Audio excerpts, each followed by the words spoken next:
So over the weekend, I went to see The Fantastic Four: First Steps. So this is one that I've been keeping an eye on for a while now, mostly because after watching the other Fantastic Four movies we've gotten over the years, I was really hoping we'd get a good one. And while it's not entirely perfect, thankfully this still ended up being very good, as Phase 6 of the MCU starts off with a proper introduction to Marvel's first family. The story follows a small family of superheroes, known as the Fantastic Four, who must work to protect their world after being warned of a planet-devouring being known as Galactus. From the start, the film really pulls you in through its retro-futuristic 1960s world, and everything from the colors to the tech all felt like a throwback and almost homage to the era in which these characters were created, and all of this made the whole film look very visually appealing.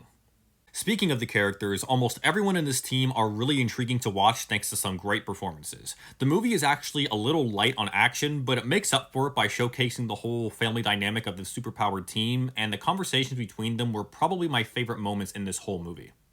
And then Shalla the Silver Surfer in this movie, ended up being one of the more interesting characters to me.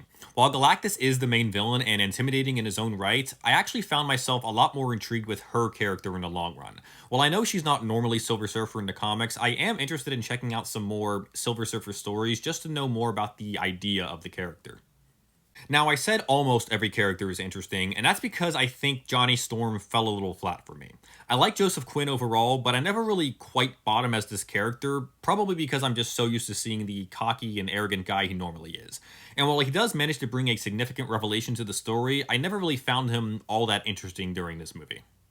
And then the story overall, while I thought it was serviceable, it was also just decent. There were definitely moments here that had a lot more impact than I was expecting, but I never found myself as invested in the whole thing as I probably should be. One thing I do think elevated the whole experience was Michael Giacchino's score. While I wouldn't call it one of his best, it was still far from a miss and manages to convey the heroic, maybe slightly whimsical nature of the story and world while also hitting hard during the more emotional moments. Honestly, Giacchino is slowly becoming one of my favorite composers, and I'm always down to hear what music he has next. While its story is just serviceable and not every character leaves a mark, the Fantastic Four First Step succeeds in conveying a compelling family dynamic that drives the whole film while boasting some eye-catching visuals. I've been pretty impressed with some of the MCU films lately, and hopefully Marvel can keep that momentum going.